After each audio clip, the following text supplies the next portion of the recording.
Está no ar Gestão Pública em Debate, um programa do curso de Gestão Pública da FATEC Internacional, uma instituição do Grupo Educacional Uninter, em convênio com o Instituto Professor Wilson Pickler.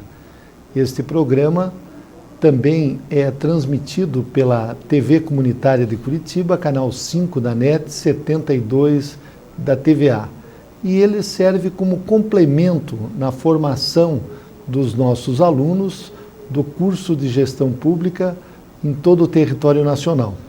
Hoje nós vamos debater o tema a gestão tributária e os impostos municipais.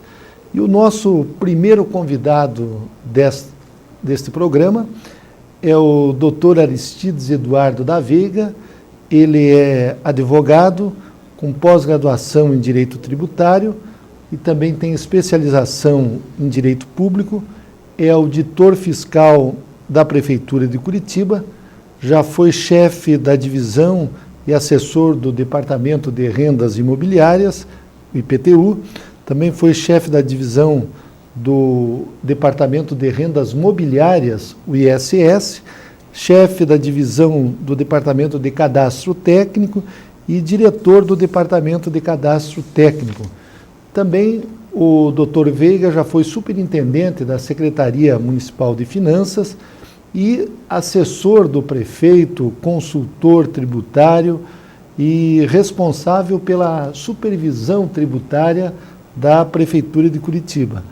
E hoje ele presta assessoria também na área da Procuradoria Fiscal.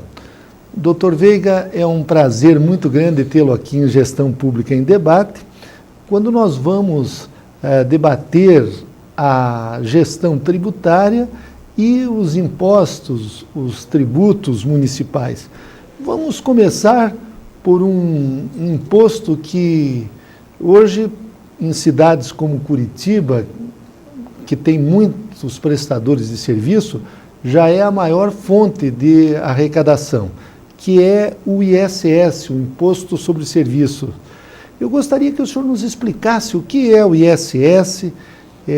Podemos dizer que ele é um imposto indireto que a população paga quando recebe a prestação de um serviço? Por favor. Boa tarde, professor. Realmente o Imposto sobre Serviços, ele surgiu já na reforma tributária, a efetiva reforma tributária que existiu no país em 1965.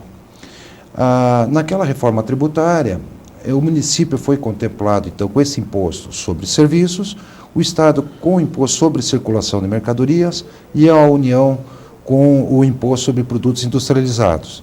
Esses três impostos sobre o consumo, todos eles têm um caráter de tributos indiretos, que o consumidor final que arca com o ônus.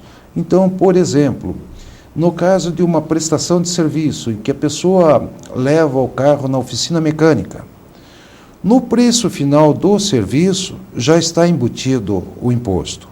Isso ocorre nos demais ramos de atividade, como um preço de uma diária de um hotel. Então, no preço final que o consumidor paga, já se encontra embutido o valor tributo. Doutor Veiga, o responsável tributário, quer dizer, quem que deve prestar contas deste imposto perante o fisco? É o comerciante, o prestador do serviço, ele que recolhe e ele que deve prestar contas, seria isso mesmo? Hoje nós temos a figura do contribuinte propriamente dito, que é o prestador de serviço, e também temos a figura da substituição tributária.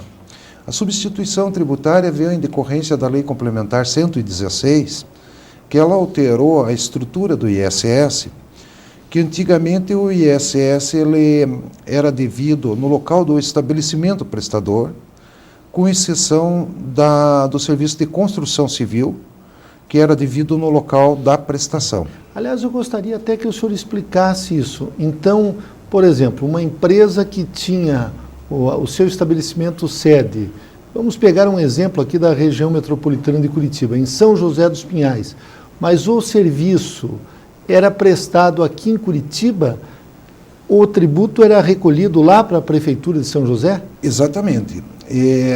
nessa hipótese que o serviço prestado em Curitiba, mas o estabelecimento do prestador localizado em outro município era devido no local onde estava estabelecido.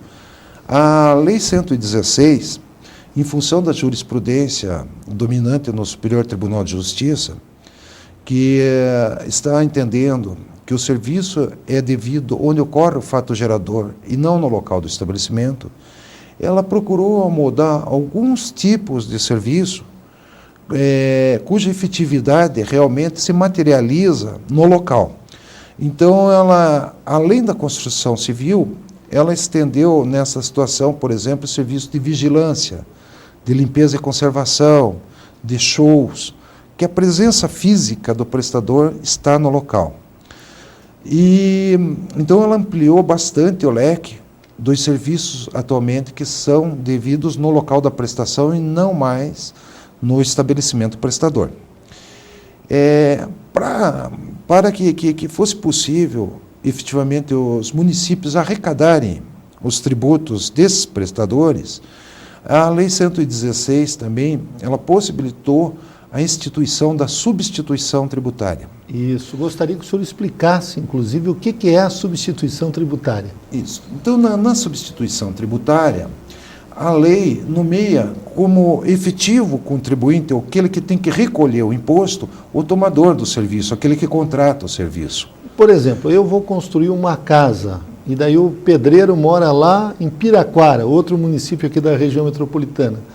Ele prestou, a empresa de construção civil prestou serviços para mim aqui, eu é que fico responsável por recolher esse tributo? Exatamente. Nessa situação da substituição é isso que ocorre. Então, por exemplo, normalmente serviços de vigilância que são prestados nos bancos. Correto. Então, nesse caso, o banco, ele torna-se o contribuinte, ele é o responsável ele tem que reter do prestador. Quando for efetuar pagar, o pagamento, ele retém o valor do imposto e repassa para o município. É a mesma situação que ocorre normalmente a nível do INSS, já ocorria normalmente. O senhor usou um outro termo aqui que eu gostaria que esclarecesse aos nossos alunos, aos nossos telespectadores, o que é fato gerador? Bem, o fato gerador é quando, no mundo real, ocorre aquilo que foi previsto em lei, que faz incidir o imposto sobre aquele ato praticado.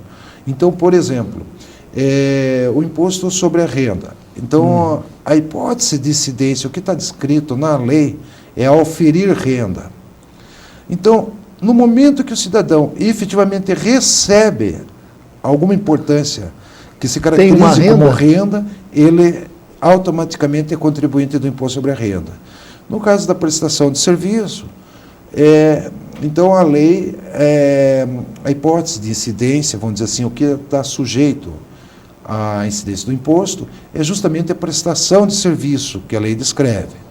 Então, se a pessoa prestar aquele serviço que está descrito na lei, automaticamente ela passa a condição de contribuinte e tem que recolher o tributo aos cofres do município. O senhor falou mais um termo técnico que eu gostaria que explicasse para os nossos alunos. O que vem a ser hipótese de incidência? Bem, a hipótese de incidência é a descrição legal de um fato que, se ocorrer, gera a obrigação de recolher o tributo. Isso aí é muito comum também a nível do direito penal, é muito aplicado. Certo. O direito penal, ele prevê, por exemplo, num dos artigos, matar alguém. Pena. Certo? 6 a 20 anos. Então, exatamente. Então, está na previsão do Código Penal essa hipótese que alguém mate outro. Se alguém matar outro, ele vai incidir nas penas previstas. No caso do tributo, é a mesma coisa. Então, por exemplo, a lei prevê, se você prestar serviço, por exemplo, de construção civil, correto, você vai ter que pagar imposto. Então, desde o momento que passe a prestar o serviço, já ocorreu a hipótese prevista na lei, que é o fato gerador, e a pessoa tem que pagar o imposto. Em relação ao imposto sobre serviço, doutor Veiga, há uma polêmica de que havia, pelo menos antes da Lei 116, Lei Complementar 116, que modificou os tipos de incidência envolvidos pelo ISS, de que locação de bens móveis não incidia o ISS. Como é que ficou essa situação? Porque esse é um assunto que, inclusive, ensejou decisões dos tribunais, as pessoas acabaram ganhando essas ações, e parece que tudo começou com as locadoras de vídeo. Não sei se foi isso mesmo. Na realidade, o primeiro julgamento que teve a nível do Supremo Tribunal Federal foi a locação de guindaste no Porto de Santos. A locação de guindastes. Isso. Então, o Supremo Tribunal Federal, com base na doutrina hoje, os doutrinadores têm insistido muito na tese que o imposto sobre serviço só incide em obrigações de fazer. E a locação de bens móveis é uma obrigação de dar a coisa. Sim, fazer. Isso. Então, é baseado nessa algo. doutrina. Exatamente.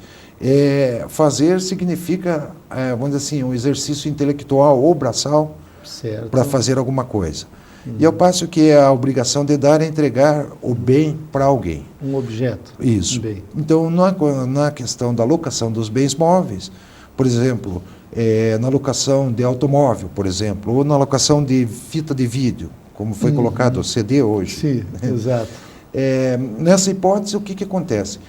O cidadão tem uma obrigação de dar, que é entregar o CD para ser utilizado, mas com o compromisso de devolução. Então, ele não está tendo uma ação nem intelectual, nem braçal, ele não está fazendo alguma coisa. E ao passo que a prestação de serviço, então, estaria com essa sujeição à obrigação de fazer. Por exemplo, construir uma obra, desenvolver um programa de computador, isso seriam obrigações de fazer. Diante dessa situação, me vem uma outra questão, já mudando um pouquinho o foco do nosso debate, da nossa conversa, diz respeito à taxa de iluminação pública, que também foi declarada inconstitucional. E daí os municípios, eles fizeram um movimento, evidentemente, e foi instituída uma contribuição de custeio da iluminação pública, que é a emenda complementar à Constituição 39. Eu gostaria que o senhor explicasse, depois nós voltaremos aí ao ISS, mas a taxa em relação à contribuição. E o que ocorreu e por que os municípios não puderam mais cobrar a taxa de iluminação pública e agora eles cobram, então, a contribuição para o custeio da iluminação pública? Que a taxa, ela doutrinariamente e legalmente, pelo próprio texto constitucional, ela só pode ser cobrada em função da prestação de um serviço público específico e divisível. Certo. Aliás, esse é um conceito até da própria Constituição. Exatamente, está lá. Está na Constituição. Então, a iluminação pública, como é um serviço de caráter geral, certo, todo mundo pode usufruir, tanto faz se o morador, o turista, eu posso me deslocar pela cidade e vou usufruir da iluminação pública na frente da residência dos outros. Então, ela não tem esse caráter da divisibilidade. Certo. Não é possível dividir. É diferente, por exemplo, da coleta de lixo, em que pode ser estimada a produção de lixo de cada imóvel. Certo. Ali seria uma taxa. Isso. Agora, no caso, então, da iluminação pública, em função de não preencher esses requisitos constitucionais, ela foi declarada inconstitucional pelo Supremo Tribunal Federal. Mas o problema dos municípios é que não existe, por parte, vamos dizer assim, das concessionárias de energia elétrica, nenhum tratamento, vamos dizer assim, mais favorável no tocante ao custo da iluminação pública. Elas cobram um preço que cobram para os particulares de um modo geral. Vamos dizer, tem uma tarifa específica, mas vamos dizer assim, mas não é nada favorável. Vamos dizer, a administração pública é mais um cliente, certo, da concessionária. E o município, então, ele fica com aquela despesa, tanto da implantação, a manutenção e a conta de energia. Certo. Que muitas vezes as pessoas desconhecem que quem banca a conta de energia é o próprio município.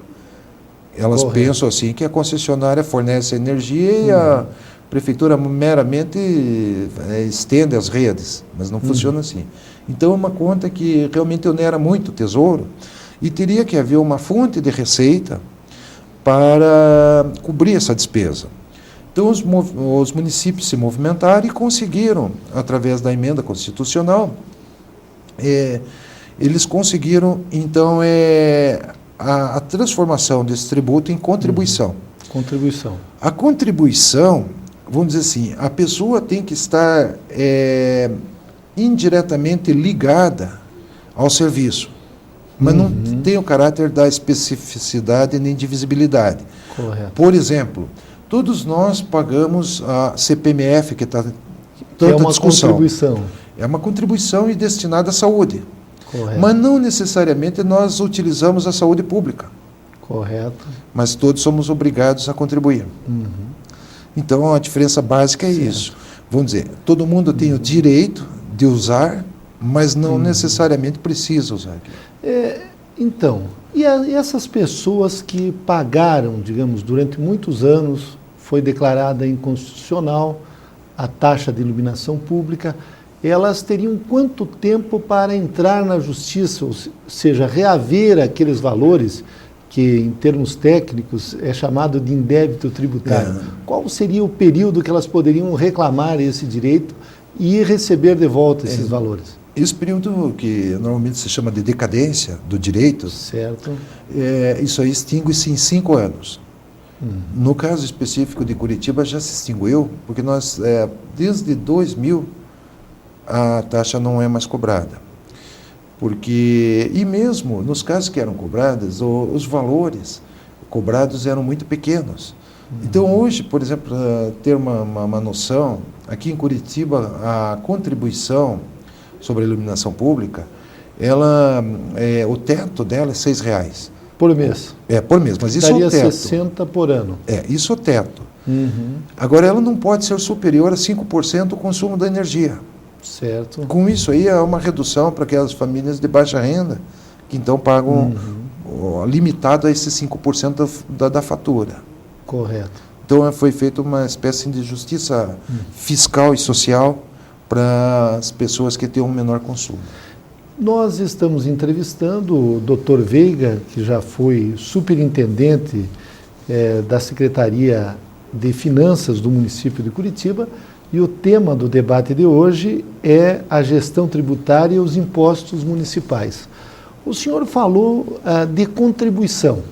Nós sabemos que a Constituição ela prevê três tipos de tributos, porque tributo seria o gênero, né? E daí as espécies seriam os impostos, as taxas, que o senhor já falou, e a contribuição de melhoria.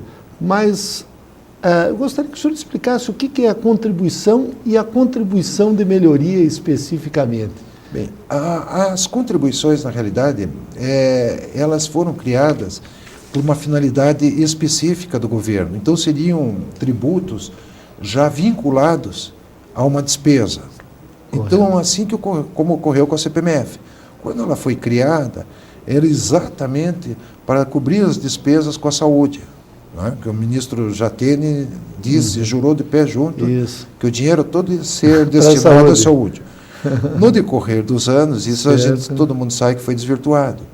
A CID, que criaram mais recentemente, eu tive inclusive a oportunidade de ouvir então o ministro dos Transportes na Câmara Federal, numa audiência pública. Ele também jurou de pé junto que aquela contribuição iria ser instituída para a recuperação das rodovias. Certo? Certo. Hoje a gente também observa que já foi desvirtuado. Então, as contribuições, na realidade, elas se dividem, vamos dizer, em 3 categorias, que seria a contribuição de melhoria. Melhoria seriam de obras que melhoram o aspecto urbano da cidade? A contribuição de melhoria ela é devida quando alguma obra pública originou uma valorização dos imóveis. Por exemplo, o asfalto numa determinada rua. Isso. Pode-se cobrar a contribuição de melhoria se valorizou aqueles imóveis. Efetivamente, somente se houve a valorização. Certo. Porque muitas vezes a obra pública, ela pode ter vamos dizer assim, um raio Pode de desvalorizar, benefício, inclusive. Diferente, porque vamos supor assim, como aconteceu em São Paulo, com o viaduto, que passa em frente das janelas dos... Minhocão, que eles Isso, chamam, né? Exatamente. Então passa na frente da janela dos edifícios. Certo. É evidente que todos aqueles prédios sofreram uma pioria, não uma melhoria. Exatamente. Em contrapartida, a população que fica nos extremos do viaduto, ela teve mais acessibilidade, mais facilidade para voltar para casa. Então os imóveis dela se valorizaram. Então é um tributo que, na realidade, é justo, porque as pessoas têm valorização no seu patrimônio em função do dinheiro público, porém é de muito difícil aplicação pela questão da mensuração da valorização. Por exemplo, vamos pegar um exemplo assim mais fácil da pessoa entender. Tem um bosque lá, uma área, e o município faz naquele bosque um parque. Daí os imóveis que estão ao lado daquele parque seriam valorizados. Exatamente. Daí aquele percentual de valorização é sobre esse percentual que poderia se cobrar a contribuição de melhoria. Exatamente. Se o imóvel valesse 100 e passou a valer 120, seriam sobre esses 20 Isso. que se cobraria. Que se cobraria. Isso daí também tem uma legislação a nível nacional própria, certo? Que determina que o órgão público ele publique o orçamento da obra antes da execução, o orçamento da obra, e também que ele já especifique qual que vai ser a parcela que ele vai participar na obra e a parcela que o contribuinte vai parcelar. Ah, correto. Que isso aí, inclusive, cabe contestação do contribuinte. Certo. Se ele não concordar com o preço, com o custo da obra, ele pode contestar esse custo e mesmo a valorização que está prevista. Certo. Então, doutor Veiga, o senhor falou ali de que o contribuinte ele poderia recorrer para a administração pública se ele não concordar com um determinado valor do tributo. Nós estamos tratando aqui dos tributos municipais. Eu gostaria que o senhor falasse como funciona esse tipo de recurso. Há primeiro um recurso ao próprio secretário de Finanças, depois tem o conselho do contribuinte. Quer dizer, muitos municípios não têm conselho de contribuintes, mas os maiores municípios normalmente têm. Como é que funciona esse conselho? Bem, como o professor mencionou, cada município, ele, através da legislação própria, ele pode criar o procedimento administrativo tributário, que a gente chama. Correto. Dentro desse processo administrativo tributário, no caso específico de Curitiba e na maior parte das cidades que tem, normalmente são duas instâncias. No caso específico de Curitiba, na primeira instância, nós temos a figura do julgador tributário. Ele é um servidor do município que ele analisa? É uma equipe? Não, o julgador tributário são decisões monocráticas, uma só pessoa, certo. Mas o cargo é preenchido por procuradores municipais. Procuradores do município. Com formação na área jurídica? Na área tributária. Tributária. Então, é cargo específico para os procuradores vinculados à Procuradoria Fiscal do município. Correto. Para ter justamente uma isenção no julgamento. Certo. Porque antigamente ocorria assim, em vários casos, em vários locais ainda ocorre, que o próprio, vamos dizer assim, o diretor, o chefe do setor de tributação, que julga em primeira instância. Mas fica uma situação que não tem isenção nenhuma, porque ele manda multar e depois ele vai julgar o que ele mandou fazer. Ele não tem nem moral para para voltar atrás, né? Então, para garantir esse princípio básico de isenção no julgamento, então, no caso específico de Curitiba, o julgamento é por vamos dizer assim, por pessoas ligadas à Procuradoria do município e não à Secretaria de Finanças. Correto. Se a pessoa não se conformar com essa decisão de primeira instância, durante o prazo que é estabelecido na lei, isso é importante que todos também observem com o máximo rigor, porque desde que notificado do lançamento do tributo... Aliás, eu gostaria que o senhor explicasse o que é lançamento, então. O lançamento, na prática, é o procedimento administrativo que gera o crédito tributário. Então, por exemplo, normalmente as pessoas recebem o talão do IPTU no início de cada ano. Exatamente. Esse talão do IPTU nada mais é do que o próprio lançamento do imposto. Certo. Então, há um prazo no próprio lançamento para que a pessoa recorra. Exatamente. Então, se ela não concordar com aqueles valores. Valores, erro de lançamento, que pode haver erro em relação à metragem, qualquer coisa que interfira no cálculo do tributo pode ser objeto da reclamação, da impugnação. Certo.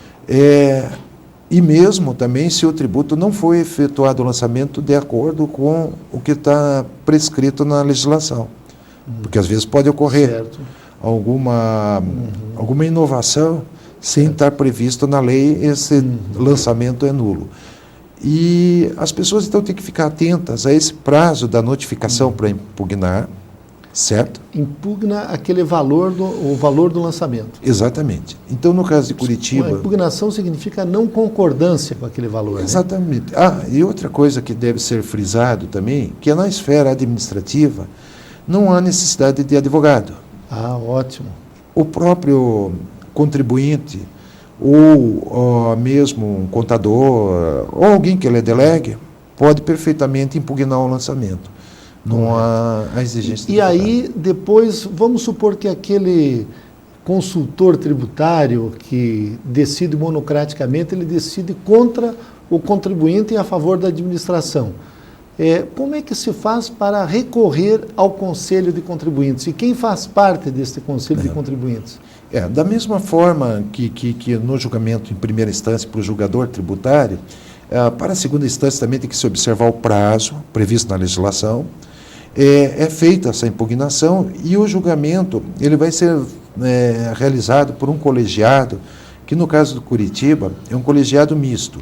Esse colegiado é composto por 4 representantes da prefeitura e 4 representantes das entidades de classe da cidade. Então, no caso de Curitiba especificamente, estão representados lá os contabilistas, a Federação das Indústrias, a Associação Comercial e a Federação do Comércio. Então, certo. Esses 4 têm representantes para também ficar isento.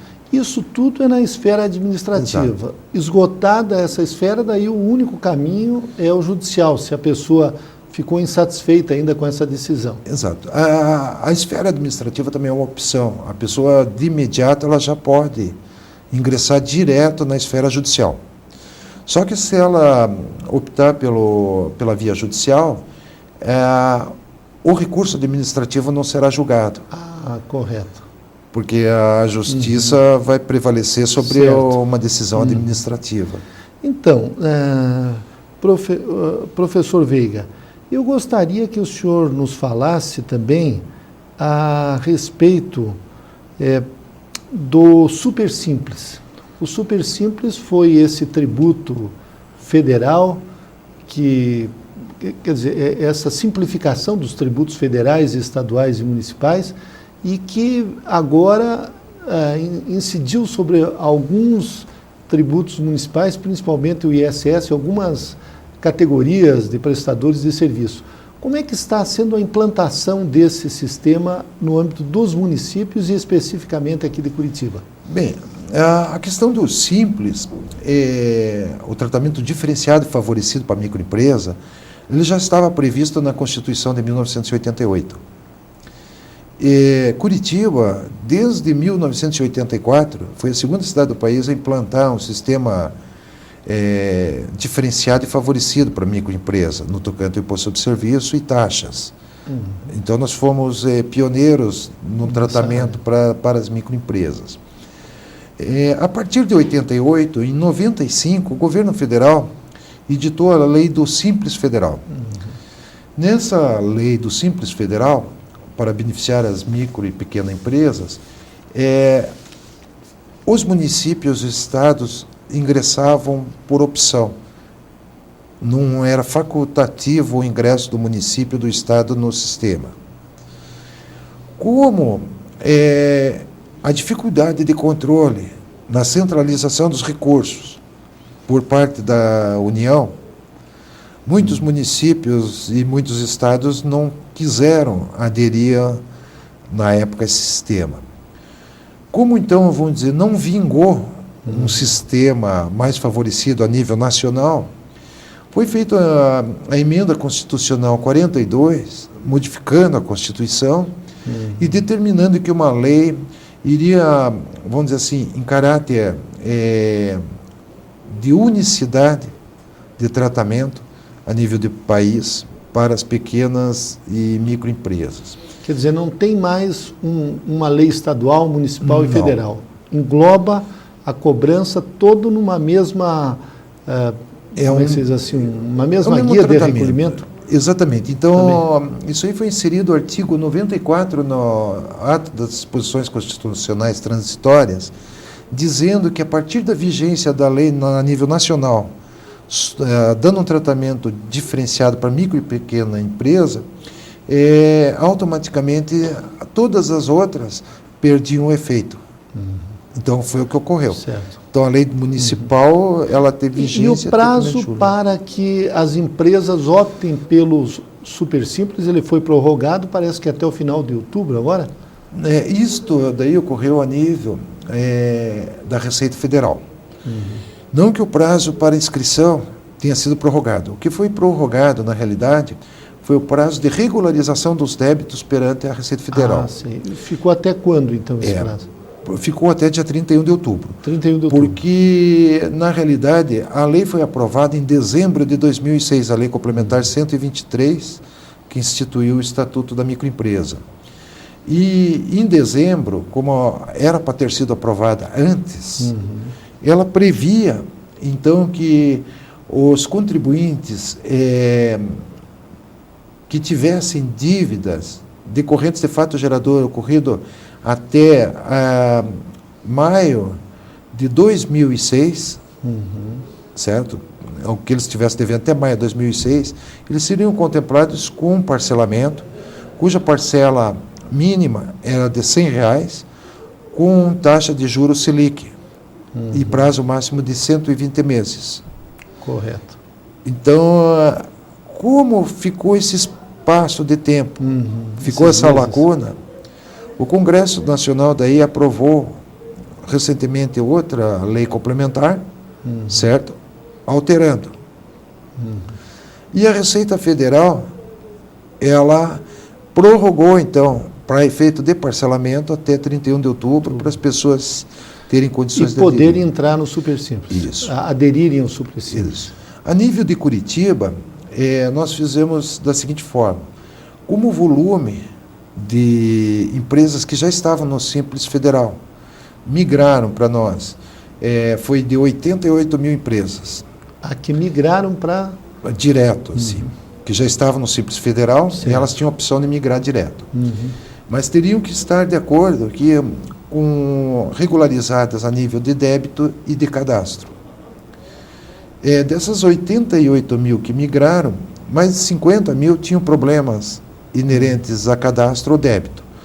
Não significa que já estivesse algum crédito tributário constituído. Mas, por exemplo, empresas assim que deixaram de informar lá determinado mês que não tiveram movimento. Certo.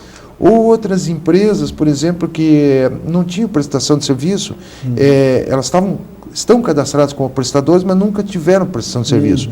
Isso é muito comum no ramo da representação comercial. Correto. As pessoas, quando constituem uma empresa, elas colocam lá comércio de calçado e representação comercial, pensando que um dia vão ter uma representação. Então, a representação comercial, como é prestação de serviço, automaticamente o contribuinte fica inscrito. Mas ele abandona, não presta informação.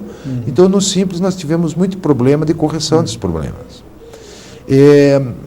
Nós concedemos daí um prazo para regularização também no que diz respeito ao alvarás. E aqui em Curitiba vai até quando esse prazo, doutor Veiga? O prazo, na realidade, ele já encerrou. Ele encerrou dia 20 de setembro, para que as pessoas que tivessem algum problema em relação a cadastro, elas efetuassem um protocolo enquanto corrigiam, porque às vezes as pessoas dependem para regularizar a situação de laudo do meio ambiente, laudo do bombeiro, e esse processo às vezes é demorado. Então a prefeitura optou que as pessoas protocolassem para garantir a inscrição, e nesse período que foi concedido daí até dia 31 de outubro para regularizarem, sob pena, se não regularizarem dia 31 de outubro, serem excluídas do processo. Então, as pessoas que constam como indeferidas pelo município... As pessoas jurídicas. Isso, as empresas que fizeram a opção pelo Simples, mas que permanecem indeferidas pelo município, elas têm um prazo agora que vai vencer agora em setembro, dia 26 de setembro, para impugnarem, que elas também têm o direito à impugnação. Certo. Que o município, vamos dizer, indeferiu porque a atividade que ele exerce não é compatível com o sistema, certo? Mas daí o cidadão pode impugnar esse indeferimento, alegando, não, mas eu não exerço essa atividade. Apresento o contrato social, comprovando que efetivamente houve algum problema de origem cadastral da empresa, é arrumado e ele tem direito a ingressar. Então, nós entrevistamos em Gestão Pública em Debate o Dr. Aristides Eduardo da Veiga, ele que é especialista em direito tributário e foi durante muitos anos superintendente da Secretaria Municipal de Finanças da cidade de Curitiba. O tema de hoje foi a gestão tributária e os impostos municipais. Voltamos no próximo bloco.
Estamos de volta com Gestão Pública em Debate.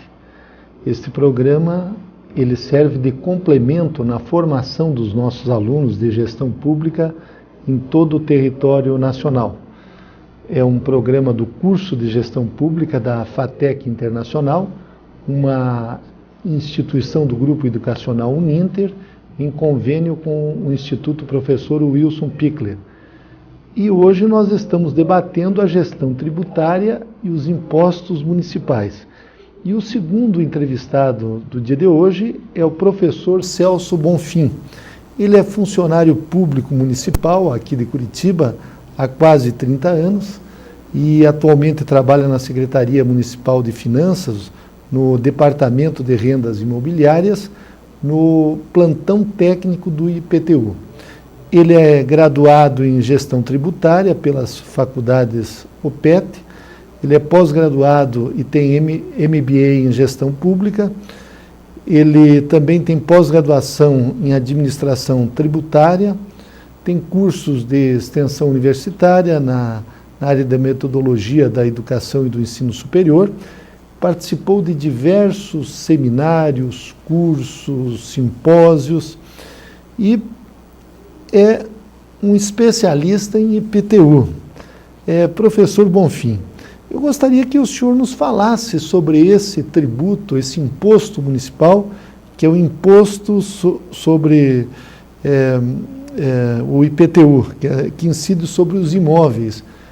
O que vem a ser o IPTU? O senhor poderia... Pois não. Primeiramente, eu quero cumprimentá-lo e a todos os ouvintes, né? Bem, o IPTU, a sigla IPTU quer dizer Imposto sobre a Propriedade Territorial e Urbana. No município de Curitiba e em todos os municípios do Brasil. É um imposto que praticamente todos os municípios adotam. Todos, né? No Brasil, todos no Brasil. E especialmente aqui em Curitiba, ele tem um caráter, digo assim, social mesmo, porque ele é progressivo e seletivo. E o IPTU, a hipótese de incidência tributária do IPTU, o fato gerador do IPTU, como foi dito pelo colega anterior, é a propriedade do imóvel. O fato gerador do IPTU é você ser proprietário do imóvel. Quer dizer, o IPTU, ele incide sobre o imóvel. Sobre o imóvel. Mas quem é responsável é o dono do imóvel. Exato. Quem paga o responsável tributário pelo pagamento do imposto é aquele que detém a posse, o domínio do imóvel, o proprietário. Ele é o responsável tributário. Infelizmente, o que muitas pessoas confundem, eu peço licença para discorrer sobre esse assunto, que o IPTU incide sobre a capacidade da pessoa. Muitas vezes lá no nosso dia a dia, lá no trabalho mesmo, chegam pessoas lá dizendo: eu não tenho condições de pagar, eu tenho problema de saúde em casa, enfim. Infelizmente, o IPTU não é um imposto que leva em consideração esses fatores extra vontade, digamos assim, da pessoa. É a propriedade do imóvel. Você é proprietário do imóvel, você é o responsável tributário pelo pagamento. Então, nós temos um outro imposto municipal também, além do ISS e do IPTU, que é o ITBI, é o Imposto de Transmissão de Bens Intervivos. Eu gostaria que o senhor falasse também a respeito desse imposto e como é que ele incide, a cobrança desse imposto. Ele ocorre quando há a transmissão dos bens imóveis. Era o antigo CISA, seria mais ou menos isso? A antiga CISA, que na Idade Média, quando ele foi criado, tinha o imposto da boa CISA, do bom CISA, do bom entendimento, né? Então, ele é um imposto que é derivado deste outro imposto da CISA, que até hoje ainda algumas pessoas chamam de CISA, mas é ITBI, Imposto sobre a Transmissão de Bens Intervivos. Esse imposto ele é cobrado com base no valor de mercado do imóvel. A pessoa compra um imóvel, eu compro um imóvel teu por 100 mil. Um apartamento? Um apartamento. Eu compro um apartamento teu por 100 mil. Vou lá na prefeitura para fazer o pagamento do imposto devido e coloco no pedido dizendo que eu paguei 100 mil.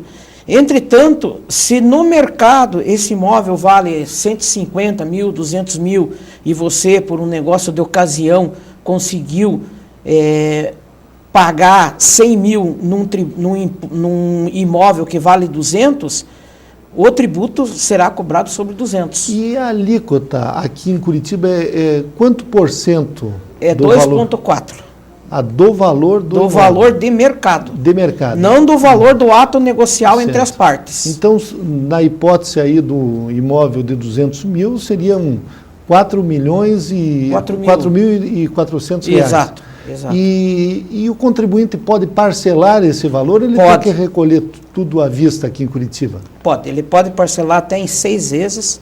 Entretanto, ele só pode levar a registro esse imóvel, esse documento, após quitado o parcelamento. Aliás, isso é uma condição para se registrar, ter que pagar o tributo. O ITBI. O ITBI, ter que pagar o ITBI.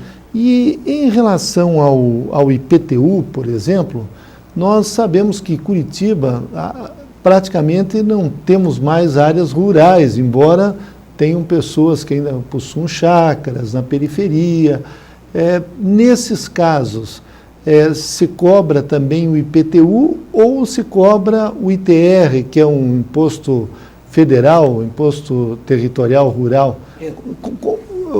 Numa cidade totalmente urbanizada como é Curitiba, que modalidade se adota ou ainda se adotam as duas modalidades? Muito apropriada a pergunta. Hoje mesmo eu atendi 2 casos parecidos lá no setor.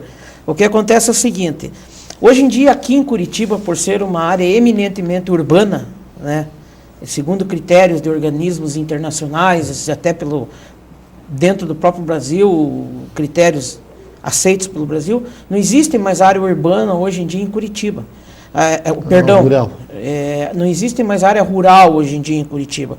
Como você mesmo mencionou, algumas áreas que conservam ainda algumas características lá de plantação, enfim, de criação, de produção rural, é muito pouco, se existir é muito pouco, mas ainda assim é o IPTU que é cobrado. Se a pessoa está sendo cobrada pelo ITR, a orientação técnica que nós damos é que ela se dirija até a Receita Federal, a Secretaria da Receita Federal, e peça para que o tributo deixe de ser cobrado. Essa ação tem que partir dele, do contribuinte, porque a legislação, tanto municipal quanto federal, garante o direito ao município de cobrar o IPTU. Em Curitiba, eu posso afirmar com convicção e peremptoriamente que não existe mais área territorial em Curitiba. Rural, nesse aspecto. Isso. Professor Bonfim, uma outra questão que nós gostaríamos de levantar diz respeito também ao IPTU. Como é que é feito esse cálculo para se chegar ao valor venal de um imóvel? Antigamente, nós sabíamos que o valor venal, que é onde, digamos assim, incide a hipótese, a incidência da hipótese de cobrança do tributo, ele era bem abaixo do valor de mercado. Hoje, há uma planta genérica que se chama, eu gostaria que o senhor explicasse o que é essa planta genérica de valores dos imóveis e se isso é sobre essa planta que incide o IPTU, o tributo. Exatamente. Essa planta genérica de valores, na verdade, a cidade ela foi dividida em setores. E cada setor, guardado as suas peculiaridades, as suas particularidades próprias, ela tem um fator determinante para que se cobre o IPTU naquela região. Vamos citar um exemplo. O Batel, por exemplo. O Batel tem ali toda... O Batel é um bairro dos classe A de Curitiba, né, das pessoas com melhor renda. Exato. É que nós temos telespectadores em outras unidades. De outros estados, né? Isso. Então, citando o bairro do Batel. O bairro do Batel tem toda a infraestrutura, malha asfáltica, equipamentos urbanos, escolas, supermercados, enfim, todos os equipamentos urbanos necessários. Ao passo que se nós formos comparar com uma região um pouco mais distante da cidade, por exemplo, como Tatuquara, como o bairro do Alto Boqueirão, aqui em Curitiba, que são bairros mais simples, né? Logicamente que o valor do metro quadrado no Batel é e o valor do metro quadrado lá no Tatuquara, lá no bairro do Boqueirão é outro. Aí, como que é composto o valor do IPTU? O que compõe o valor do IPTU, ele advém do valor venal do imóvel. E o valor venal do imóvel, ele advém de dois fatores. Ele advém do valor venal da construção e do valor venal do terreno. É feita uma separação no momento, calcula-se separadamente o valor venal da construção, aí calcula-se o valor venal do imóvel, que vai dar o valor venal calcula-se o valor venal do terreno e da construção dos dois. Juntos, esses dois vão formar o valor venal do imóvel, e do valor venal do imóvel sai o valor do IPTU. Logicamente que quando está sendo calculado esse valor venal da construção, o valor venal da construção é o mesmo. Não importa se da construção, frise-se. Não importa se essa construção está no bairro do Batel ou está lá no Alto Boqueirão, na periferia da cidade. Se o padrão construtivo, os materiais usados, enfim, o arrojo arquitetônico utilizado na construção é o mesmo, o valor venal da construção vai ser o mesmo, tanto para o bairro do Batel como para o bairro do Boqueirão. Certo. Professor Bonfim, nós podemos dizer que o IPTU, então, é a conjugação de dois tributos, o imposto territorial e o imposto predial urbano? Ou não? Ou é só para efeitos de cálculo? Só para efeitos de cálculo. Só para efeitos de cálculo. Só para concluir daí. Daí, tirou-se o valor venal da construção. Vamos para o valor venal do terreno. Aí que entra o diferencial, que no meu entender é um diferencial justo. Por quê? Porque no valor venal do terreno, você vai determinar o valor do terreno do bairro do Batel e você vai determinar o valor do terreno lá no Alto Boqueirão. Correto. Então, eu gostaria que o senhor, que também é especialista em gestão pública, o senhor nos desse uma diferenciação do que seria a gestão pública eficiente e a gestão pública eficaz. Se é possível nós, digamos assim, compartilharmos esses dois princípios da administração pública. E como que isso ocorre? Veja bem, eu acredito e sou um defensor dessa tese que a gestão pública tem que ser eficiente e tem que ser eficaz. Correto. Sob pena de os recursos arrecadados com os tributos da gestão tributária se diluírem no percurso, ao longo da cadeia de distribuição dos tributos. Uma gestão pública eficiente e eficaz, ela está ligada umbilicalmente a uma gestão tributária também eficiente e eficaz. Porque o Estado em si só não é um fim, ele é um meio de promoção da justiça social e da igualdade entre as pessoas. Nós devemos nos desligarmos daquele modelo de Estado opressor, de Estado arrecadador, como um patrão opressor e que oprime os seus cidadãos. Nós devemos cada vez mais buscar um Estado que se desvincule de conceitos ultrapassados e voltado para as necessidades reais do povo, voltado para aquilo que a cidade precisa, para aquilo que o conjunto da população precisa. Professor Bonfim, uma última pergunta. Por exemplo, nós sabemos que há toda uma legislação que protege o bem de família, ou seja, a pessoa que tem um único bem imóvel, uma casa, e mora naquela casa ou num apartamento, ele está protegido pela lei. Mas, no caso da pessoa estar devendo o IPTU, esse bem imóvel, ele pode ser arrecadado pelo município para a cobrança desse tributo, desse imposto? Veja bem, quando é o único bem da família, após inúmeras tentativas, porque o município ele não toma o imóvel de ninguém sem várias e inúmeras tentativas de acordo. Primeiro, no exercício fiscal corrente, o contribuinte tem a oportunidade de pagar os seus débitos dentro daquele ano. Daquele ano. Naquele ano ele tem a oportunidade de pagar, não pagou. A legislação permite que no primeiro dia útil do exercício fiscal subsequente, o débito seja inscrito em dívida ativa, ou seja, é automática essa inscrição em dívida ativa pela lei, conferida em lei. Ao ser inscrito em dívida ativa, ele já tem que procurar um acordo para fazer o parcelamento daquele débito. Se ele não procura o acordo, o débito vai para a execução fiscal e depois da execução fiscal ele pode até sim ir à asta pública, ir a leilão imóvel, dependendo do interesse do município, dependendo das peculiaridades e particularidades próprias do imóvel. Há muitos anos eu não vejo aqui em Curitiba um bem de família guardadas as suas peculiaridades e particularidades próprias, ser leiloado. É claro, depende do interesse público, volto a dizer, se for um imóvel, digamos, colado com o Parque Barigui, ou com o Parque São Lourenço, ou no próprio bairro do Batel, como falamos, enfim, ali na Água Verde, se houver interesse do município de fazer uma escola, de fazer alguma coisa, que vem em benefício do conjunto da população, o imóvel pode sim ir a leilão. Então, nós entrevistamos em Gestão Pública em Debate o professor Celso Bonfim e o tema de hoje foi a gestão tributária e os impostos municipais.